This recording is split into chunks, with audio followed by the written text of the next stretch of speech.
भूख लागल बा।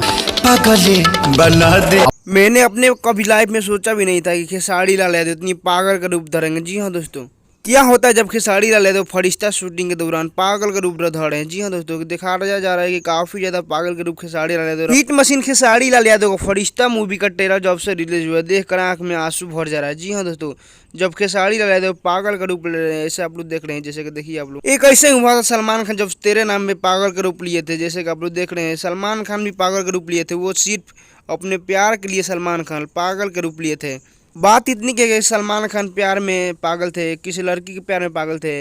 यहाँ पे खेसारी लाल यादव, हिट मशीन कहे जाने वाले खेसारी लाल यादव, ये अपने मम्मी पापा के प्यार पाने के लिए पागल के रूप बना लिए हैं खेसारी लाल यादव। वैसे आप लोग के बीच फरिश्ता मूवी के ट्रेलर है, आप लोग देखे हैं कि नहीं? और खेसारी लाल यादव जब फरिश्ता मूवी आएगा आप लोग देखने जाएंगे कि नहीं? कॉमेंट में जरूर बताइएगा। वीडियो अच्छा चैनल को सब्सक्राइब कीजिए। तब तक लिए धन्यवाद।